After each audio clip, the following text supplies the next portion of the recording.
একটি বিল্ডিং কিসের উপরে নির্ভর করে জানেন? কলমের উপরে। তো আজকে দেখেন আমাদের এই কাজগুলো আজকে আপনাদেরকে আমি দেখাচ্ছি। তা আসলে এই যে কাজগুলো দেখেন, এত বড় রাস্তার কাজ, এত বড় ঢালাইগুলো রডের উপরে নির্ভর করে। তো দেখেন ঢাকা কেরানীগঞ্জ মুক্তিরবাগ এই রাস্তাটা আপনার আওয়ামী লীগ সরকার থাকতে কতবার যে টেন্ডার আসছিল, এই টেন্ডার পাস করে আওয়ামী লীগের নেতাখাতার পকেটে গেছে, কিন্তু কেউ ঠিক করতে পারলো না এবং কেউ মেরামত করতে পারলো না। লাস্টে তারেক জিয়া যখন আসছে তখন এই যে রাস্তার কাজটা ধরলো, এই রাস্তাটার উপরে দিয়ে কত ভয়াবহ মানুষ যে গেছে, অনেক দুর্ঘটনা ঘটছে এই রাস্তাটার ভিতরে। মাটির রাস্তা আসছিল, বড় বড় ট্রাক যাইতে পারতো না, গাড়ি যাইতে পারতো না, অনেক মানুষ অ্যাক্সিডেন্ট হয়েছে এই রাস্তা দিয়ে। এখন আল্লাহর রহমতে তারেক জিয়া আসার পর থেকে রাস্তাটা করছে, এবং কি তারেক জিয়াও এই কাজটাকে ধরেও না।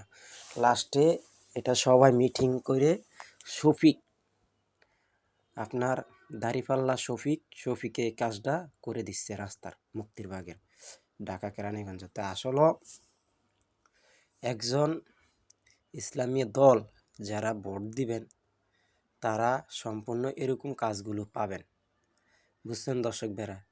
তো দেখেন রাস্তার কাজগুলো চলতে আছে, রাস্তার ভিতরে রড ফালিয়ে বাঁধা হয়েছে। তো দেখেন বিশাল বড় একটা কাজ।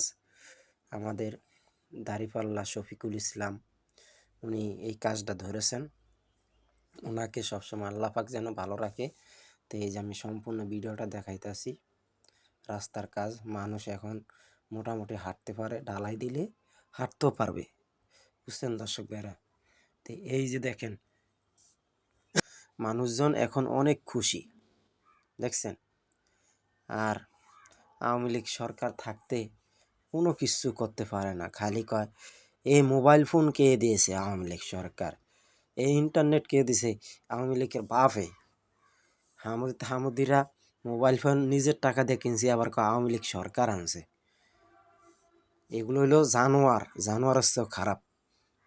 এরা আওয়ামী লীগ সরকার থাকতে খালি কিভাবে মানুষকে মাইরা খাবে এই চিন্তা ভাবনা আছে। যে দেখছেন কত সুন্দর দাঁড়িপাল্লা আসছে, এখন দাঁড়িপাল্লায় এই কাজটা করে দিচ্ছে ইসলামী দলরা। তা আসলে সবাই ইসলামকে ভালোবাসবেন এবং ইসলামকে ভোট দিবেন।